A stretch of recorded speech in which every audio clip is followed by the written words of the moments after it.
One of my earliest memories is stabbing her in the hand with a pair of scissors. I think we climbed up onto a piece of furniture and then reached onto the top of a shelf. And I can't remember what we were doing, but she had the scissors and I wanted the scissors. And I don't know, I can't remember why I did it, but yeah, she still has the scar today. We were down in the room, the big room that overlooked the garden, and there were scissors, which I think were on a shelf, and we wanted. I think we needed to climb up to get them, and we wanted to play doctors and nurses. And my sister wanted to be the doctor, and I wanted to be the doctor, and we were fighting over them. And she took the pair of scissors and she snipped my hand open with it. And I remember looking at my hand, and there was blood coming down it, and I ran down the corridor. Um, and up the stairs and into my parents' bedroom. After that, I remember my sister being in the bedroom and I was looking through the keyhole. I must have been about the same height, maybe, as the keyhole.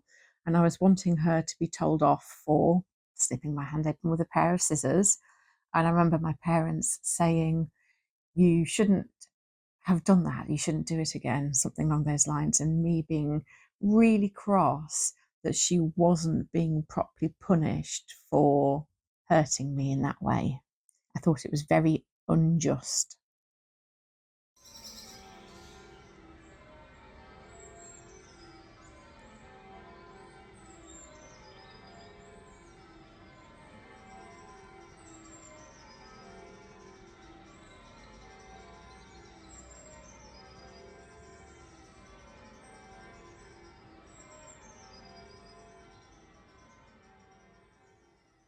They started building new houses and doing like, building works outside the back of the vicarage.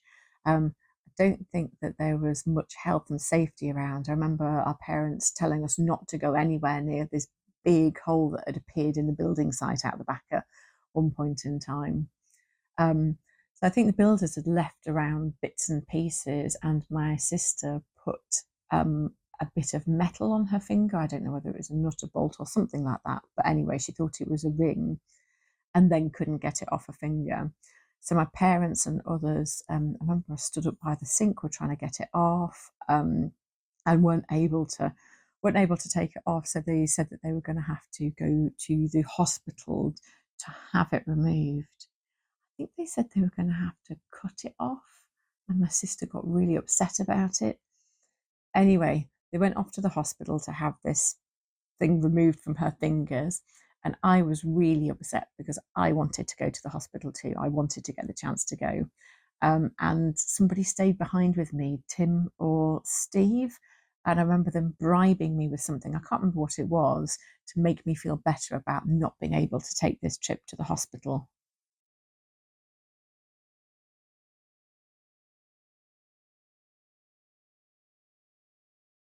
Just outside the vicarage, they were building a new set of houses, and I don't think there was much in the way of health and safety those days, so we could freely access the building site.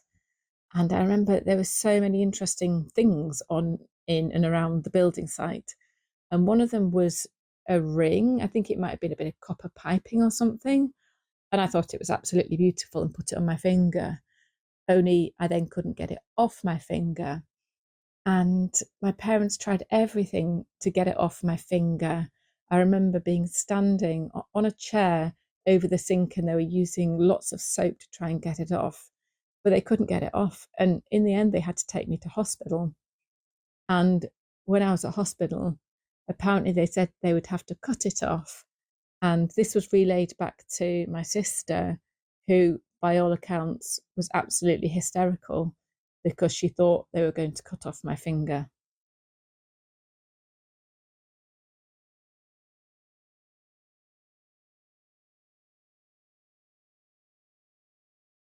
We used to go to the museum gardens a lot to play, and we played on some of the ruins that were within there. And I remember the wildlife in the gardens. There were peacocks that were there sometimes, and also when we were younger, there was quite a lot of red squirrels. But as we got older, there became more and more grey squirrels and less red squirrels. And I remember being told that the grey squirrels were basically killing the red squirrels and taking over. And now there's no red squirrels left in the museum gardens. We used to go to museum gardens quite a lot to play, and I remember that we often used to feed the squirrels and that they were red squirrels, but that at some point the grey squirrels must have taken over from them. But everybody else I've spoken to swears that they were always grey squirrels and there were never any red squirrels at that time.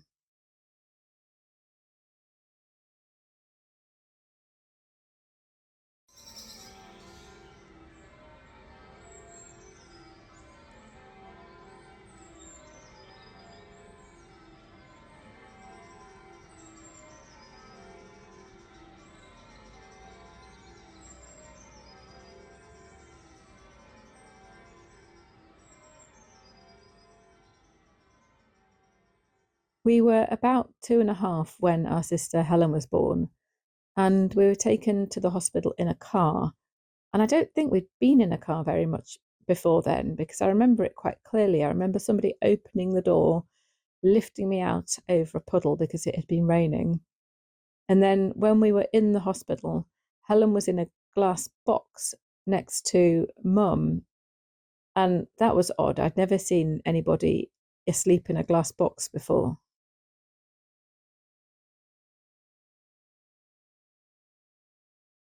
I remember my mum went off in a taxi to the hospital to have my younger sister Helen, who's about 2.5 years younger than us. And I really wanted to go in a taxi.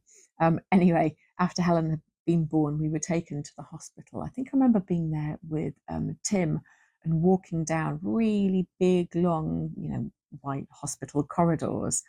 We were taken to see Helen. She was in one of those hospital beds, and I think somebody lifted us up to see her. And I remember her being really tiny and wanting to touch her toes and asking to touch her toes, and I think possibly not being allowed to do so.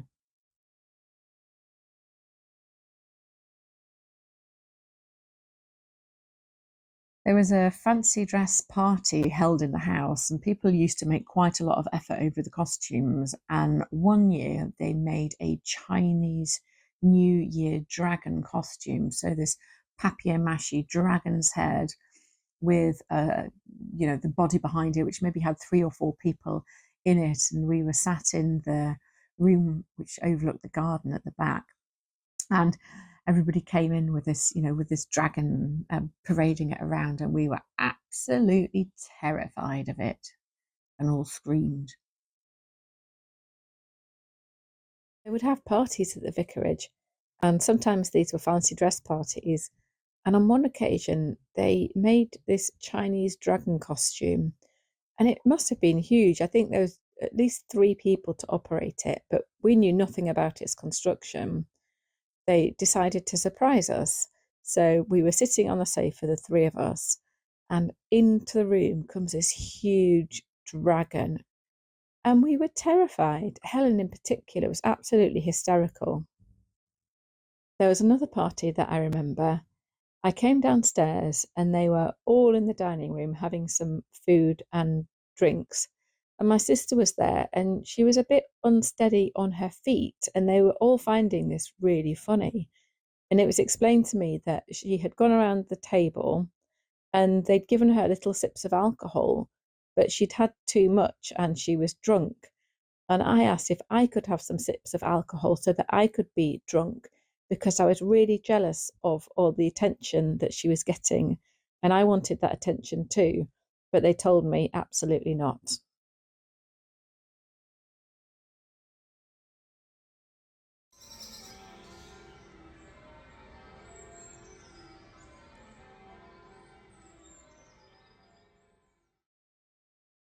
Jenny sometimes took us with her when she went painting. And on one occasion, she went to one of the abandoned warehouses by the edge of the River Ouse. And we must have been in there some time because when we came out, the river had flooded. And the only way that she could take us out was by carrying us. And on another occasion, she took us to a church on the corner of Spurriergate. And I think it was somewhere we'd been before. But this time when we went in, it was really strange because the entire place was filled with dead and dying butterflies. They must have pupated in there and then found no way to get out.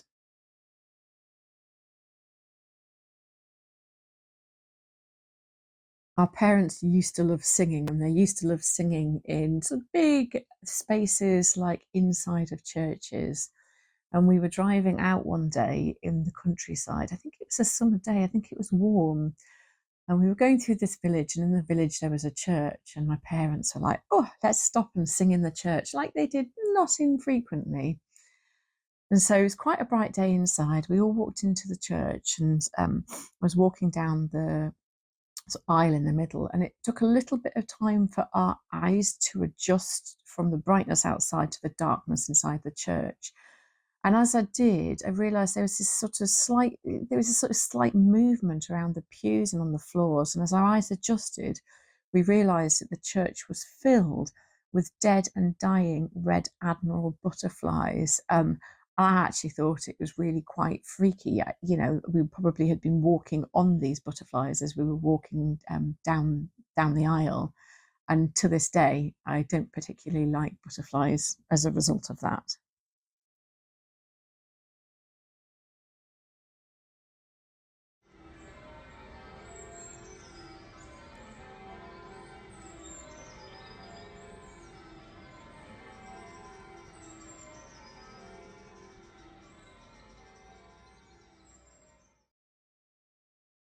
I remember seeing snow for the first time, standing in the living room and looking out of the windows, and I thought the sky was falling down. Years later, I read the Asterix comics, and the only thing that the Gauls are scared of is the sky falling down, and that always reminded me of snow.